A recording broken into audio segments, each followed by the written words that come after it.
அனைவருக்கும் வணக்கம். சற்று முன் வெளியான முக்கிய அறிவிப்பின்படி மக்களே கவனமாக இருங்கள், மீண்டும் கனமழை எச்சரிக்கை. வளிமண்டல கீழடுக்கு சுழற்சி காரணமாக தமிழகத்தில் இன்று முதல் அடுத்த 6 நாட்களுக்கு பெரும்பாலான இடங்களில் கனமழை பெய்யக்கூடும் என சென்னை வானிலை ஆய்வு மையம் எச்சரிக்கை விடுத்துள்ளது. இதில் எந்தெந்த தேதிகளில் எந்தெந்த மாவட்டங்களுக்கு கனமழை எச்சரிக்கை விடுக்கப்பட்டுள்ளது என்பதை பற்றி தான் நம்ம வீடியோல பார்க்க போறோம். வீடியோவை ஸ்கிப் பண்ணாம பாருங்க. வீடியோக்குள்ள போறதுக்கு முன்னாடி இந்த வீடியோக்கு ஒரு லைக் பட்டனை பிரஸ் பண்ணிக்கோங்க. இப்பதான் நம்ம சேனலுக்கு ஃபர்ஸ்ட் டைம் பாத்தீங்கன்னா சப்ஸ்கிரைப் பட்டனை பிரஸ் பண்ணிக்கோங்க.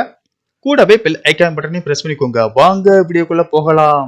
தெற்கு கேரள கடலோர பகுதிகளுக்கு அப்பால் தென்மேற்கு அரபிக்கடல் பகுதிகளில் ஒரு வளிமண்டல கீழடுக்கு சுழற்சி நிலவுகிறது. இதன் காரணமாக தமிழகத்தில் இன்று முதல் அடுத்த 6 நாட்களுக்கு பெரும்பாலான இடங்களில் கனமழை பெய்யக்கூடும் என்றும் வானிலை ஆய்வு மையம் எச்சரிக்கை விடுத்துள்ளது. அதன்படி இன்று தமிழகத்தில் ஒரு சில இடங்களிலும் புதுவை மற்றும் காரைக்கால் பகுதிகளிலும் ஓரிரு இடங்களில் இடி மின்னலுடன் கூடிய லேசானது முதல் மிதமான மழை பெய்யக்கூடும். நாளை தமிழகத்தில் ஒரு சில இடங்களிலும் புதுவை மற்றும் காரைக்கால் பகுதிகளிலும் இடி மின்னலுடன் கூடிய லேசானது முதல் மிதமான மழை பெய்யக்கூடும் என்றும், குறிப்பாக நாளை கனமழை பெய்யக்கூடிய மாவட்டங்களான தஞ்சாவூர், திருவாரூர், நாகப்பட்டினம், மயிலாடுதுறை, புதுக்கோட்டை மற்றும் ராமநாதபுரம் மாவட்டங்களில் ஓரிரு இடங்களில் கனமழை பெய்யக்கூடும். 19ஆம் தேதி தஞ்சாவூர், திருவாரூர், நாகப்பட்டினம், மயிலாடுதுறை, புதுக்கோட்டை, ராமநாதபுரம், தூத்துக்குடி, திருநெல்வேலி மற்றும் கன்னியாகுமரி மாவட்டங்களில் ஓரிரு இடங்களிலும் காரைக்கால் பகுதிகளிலும் கனமழை பெய்ய வாய்ப்புள்ளது.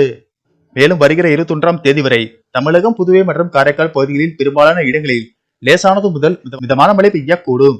சென்னையை பொறுத்தவரை அடுத்த 48 மணி நேரத்திற்கு வானம் ஓரளவு மேகமூட்டத்துடன் காணப்படும் என்றும், நகரின் ஒரு சில பகுதிகளில் இடி மின்னலுடன் கூடிய லேசானது முதல் மிதமான மழை பெய்யக்கூடும்.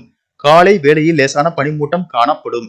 மீனவர்களுக்கான எச்சரிக்கையின்படி தென் தமிழக கடலோர பகுதிகள், குமரிக்கடல் மற்றும் அதனை ஒட்டிய மன்னார் வளைகுடா பகுதிகளில் இன்று முதல் 19ஆம் தேதி வரை சூறாவளி காற்று மணிக்கு 35 முதல் 45 கிலோமீட்டர் வேகத்திலும் இடையிடையே 55 கிலோமீட்டர் வேகத்தில் வீசக்கூடும் என்பதால் மீனவர்கள் கடலுக்குள் மீன்பிடிக்க செல்ல வேண்டாம் என்று அறிவுறுத்தப்படுகிறார்கள். நன்றி, வணக்கம்.